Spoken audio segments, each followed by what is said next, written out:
Begin with Kenya. After several controversies and back and forth, we have finally seen the deployment of Kenya's police. It's supposed to be 1,000, but I believe the first set of police that have been deployed to Haiti are 400 police officers. So 400 of them have touched down in the country finally. Now, I said finally because this has been really contested, not just in Kenya, but in Africa, and even with several human rights groups around the world. They have contested this. In fact, a court in Kenya actually ruled the deployment of these police forces as unconstitutional. So the question is, why did President William Ruto decide to go ahead with deploying Kenya's forces, even if the court ruled it's unconstitutional? Here's what I think. I believe that he's been under a lot of pressure to get this thing done. Remember that back in February, before the resignation of the Prime Minister of Haiti, I believe it's Ariel Henry, before his resignation, he was actually in Kenya. Or I believe he was supposed to come to Kenya, something like that. He was supposed to come to Kenya, or he was already in Kenya to see how he can speed up the forces deployed to his country. And when that didn't go down, when he had to resign, then Kenya had to pause it because Kenya said there has to be a government in power who is requesting for Kenya's forces to come into the country before they can deploy the troops. So there's been a lot of back and forth. A lot of people, myself included, think it wasn't a good idea. But William Ruto has gone ahead with it. So now that it has already happened, let's not be crying over spilled milk. The question now is, what are these people going to accomplish? It's not just Kenya. Kenya is leading the force, or is leading the coalition because it's different countries around the world. Barbados is there, Benin is there, quite a number of countries. Jamaica is there, quite a number of countries. So it's not just Kenya, but Kenya is leading it and bringing the most number of people or most number of forces on ground. Now that the project has already kicked off, the question is, what are they going to accomplish? The idea is they want to bring stability to the country and defeat the gangs that are wreaking havoc across Haiti. But this is not the first time that foreign troops are going into Haiti for peacekeeping missions. Back in 1994, I believe there were 25,000, is that 20 or 25,000 troops deployed? UN, also United Nations backed troops deployed, but this was with the Americans. 25,000 troops were deployed to Haiti. 25,000 troops did not get the job done. 10 years later, in 2004, 9,000 troops were deployed to Haiti, also United Nations backed. The 9,000 troops didn't get the job done. So how is it now that 3,000 troops, which is supposed to be the total number of the forces that are being deployed when everyone hits the country, how can 3,000 troops then get the job done? You see where I'm going with this? If 25,000 did not fix the problem in 1994, that this year makes it 30 years, 9,000 did not fix the job. How can 3,000 fix the job? In fact, I believe the United Nations more recently, they said that, oh, 3,000 is not going to fix the job. They need like 5,000 troops now. You see the issue?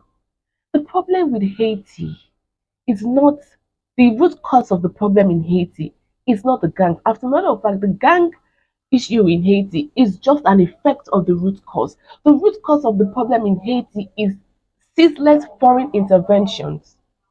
They just won't let the country be. They just won't let the country be. For several decades, maybe even centuries, Haiti has been battling foreign meddling with its economy, foreign meddling with its internal politics, foreign meddling with its military. I don't even think Haiti has a military. To the best of my knowledge, I believe that Haiti's military was at one point it was even disbanded, so they don't even have a military. All these things weaken a country. So you tell me, how is Haiti not supposed to have this branding of a failed state? How is Haiti not supposed to have this branding when outsiders keep disturbing the country? Let them be. The last foreign interventions, the last two, that's the 25,000 and also the 9,000, there were a lot of controversies that arose from it. We had issues of um, sexual abuse. We had issues of hundreds of bastard babies. Of you, these same troops just going there and they sleep with the women and the girls for pennies, and the result are children just behaving anyhow. I believe even at one point the there was a cholera outbreak in the country because the UN-backed troops, the troops there released contaminated water into their water sources, and then it messed up everything. And thousands of people died as a result of that. This is what foreign meddling. Foreign meddling. Haiti is not a baby. Let's not forget that if, in fact, I want us to look closely at this country of Haiti. Haiti in 1804 gained, it was the first country to gain independence from through a slave revolt. So this is not a country that, left to its own devices, cannot take care of itself. Haiti is a proud country. Haiti is a country that has found a solution to its problems, if let be, if allowed to be. So this idea that, oh, the only way we can fix the problem in Haiti is by external players coming in to stabilize the country, it's not going to work, because all the last time, two occasions that it has been done, it has been a total and absolute failure. So what makes you think that this Kenya-led forces is going to be any different? I don't think it will.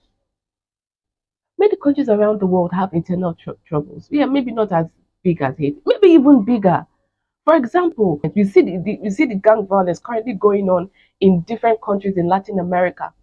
El Salvador is trying to bring it under control, but other than El Salvador, several other countries across Latin America, they have issues with gang violence.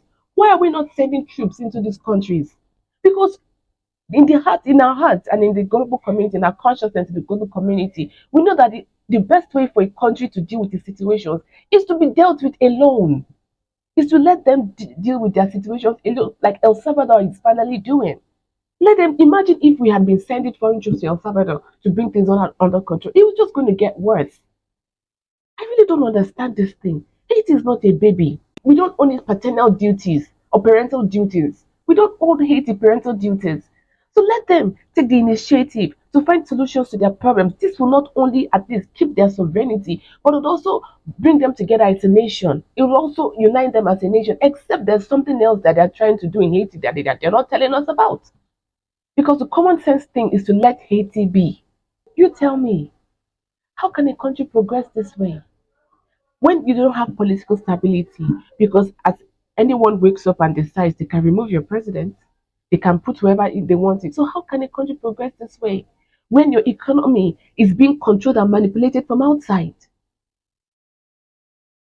How can a country progress this way?